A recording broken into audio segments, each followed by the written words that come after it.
Good afternoon friends. আবার আজকে একটা ভিডিও দেওয়ার ইচ্ছে হলো। আমি জানি না আমার ভিডিও নিয়ে কার কী সমস্যা, কিন্তু তবুও আমি ভিডিও দেবই।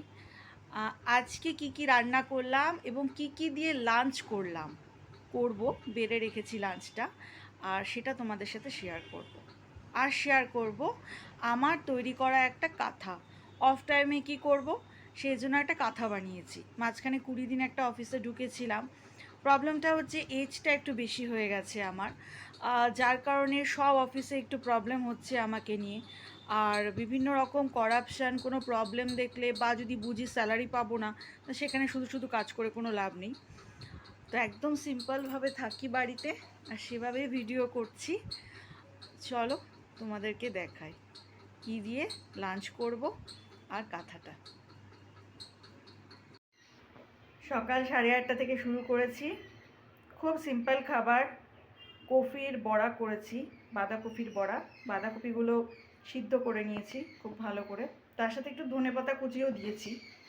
চালের গুঁড়ো, ময়দা আর বেসন দিয়ে একটা ব্যাটার তৈরি করেছিলাম। কিছুই দিইনি, হলুদ লবণ দিয়েছি শুধু। আজকে পেঁয়াজ বাটা, রসুন বাটা কিছুই দেওয়া যাবে না, কারণ আজকে শনিবার।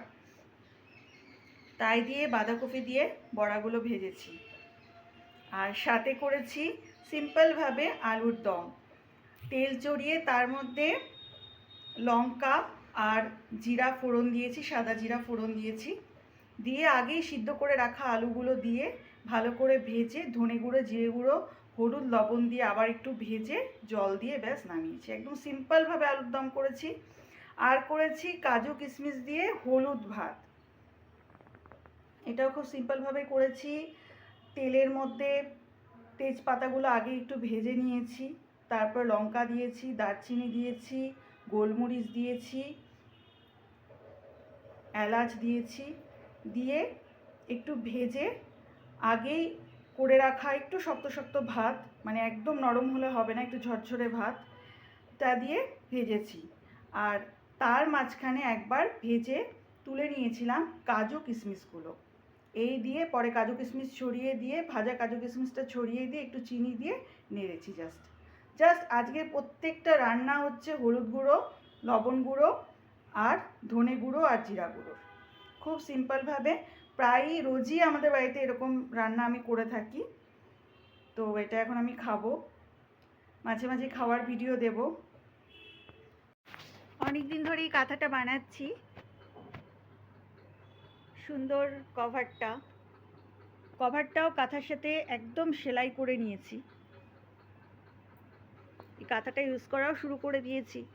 আগেই ভেবেছিলাম শেয়ার করব, একটু লেট হলো শেয়ার করতে। অনেক সময় আমাদের বাড়িতে বেশ কিছু বেড কভার থাকে যেগুলো রং উঠে যায়, তো আমরা সেগুলো অনেক সময় ফেলে দিই। তো আমার কাছে এরকম রং ওঠা 3-4টা বেড কভার ছিল। জাস্ট ফেলেই হয়তো দিতাম, কি মনে হলো যে একটা কাঁথা করি। ছোটোবেলায় দেখেছি মাকে সুন্দর করে কাঁথা বানাতে, তার থেকেই একটু ইচ্ছে হলো যে আমিও বানাই। আর এই সুন্দর বেড কভারটা, মানে যেটা আর কি উপরে কভার করেছি, সেটা অ্যামাজন থেকে নিয়েছি। বোথ সাইডই সেম দুটো বেড কভার নিয়েছি, শুধুমাত্র এটা কাঁথার কভারটা করার জন্য। কাঁথাটা এই জাস্ট কমপ্লিট হয়েছে, কিছুদিন হলো। দেখতেই পাচ্ছ এটার উল্টো দিকেও কিন্তু সেম কভার রয়েছে।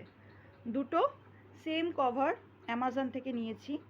অ্যামাজনে রাজস্থানি কভার এবং অনেক ভালো ভালো বেড কভার পাওয়া যায়, সেগুলো দিয়েই আমি মানে কাঁথাটা করব ঠিক করে রেখেছিলাম। এবং আরও একটা কাঁথা বানাবো, তার জন্য বেড কভার কেনা আছে। দেখো কাঁথাটা, এর ভিতরে আছে 4-5টা রং ওঠা চাদর। ছোটোবেলায় দেখেছি চাদরগুলোকে পরপর সাজিয়ে, এবং তার মধ্যে অনেক সময় পুরনো শাড়ি, সুতির শাড়ি সাজিয়ে সেগুলো কাঁথা স্টিচ দিয়ে একবার লম্বা করে আর একবার সাইড থেকে রান ফোর্ড দিয়ে কাঁথা বানিয়ে তার উপরে কভার পরানো। আমি কভারটাও কিন্তু সেলাই করে দিয়েছি একদম কাঁথার সাথে। দেখো মুড়িয়ে নিয়েছি, পুরো মুড়িয়ে নিয়েছি। আর ভিতরে রয়েছে কিছু রং ওঠা কাঁথা। আমার লেস দেওয়ার খুব ইচ্ছা ছিল। আমার হাজব্যান্ড বলছে বাড়িতে ইউজ করবে, আর লেস টেস দিয়ে কী করবে। আর এমনি আমার হাজব্যান্ড বেশি চোখের কাজ করতে দিতে চায় না। চাকরি হলে একটা কথা ছিল, এটা তো জাস্ট টাইম পাসের জন্য বানিয়েছি, এবং আমি বন্ধুদের সাথে এটা শেয়ার করতে চাই, তাই শেয়ার করলাম। কভারটাও পরে সেলাই করে নিয়েছি, এবং ভিতরে কিন্তু দুই সাইড দিয়েই রান 4 রয়েছে, লম্বা করে একটা রান 4 আর সাইড দিয়ে আর একটা রান 4, ভার্টিক্যালি হরিজন্টালি দুটাই কিন্তু রয়েছে রান 4 দিয়ে একটা বড় কাঁথা। এই কাঁথাটা আমারই বেশি লাগে, কারণ আমার হাজব্যান্ড সারা রাত এসির হাওয়াতে থাকে। আমি হয়তো এসিটা চালাই না, খুব দরকার পড়লে ঘরটা একটু ঠান্ডা করার জন্য হয়তো চালাই। ঠান্ডা হয়ে গেলে একটা কাঁথা আমার সারা বছরই গায়ে দিতে লাগে। তো বন্ধুরা জানিও আমার কাঁথাটা কেমন হয়েছে। মানে কাঁথাটা অ্যাকচুয়ালি ভিতরে রয়েছে, এটা কভার, একসাথে কভারটাও আমি সেলাই করে নিয়েছি।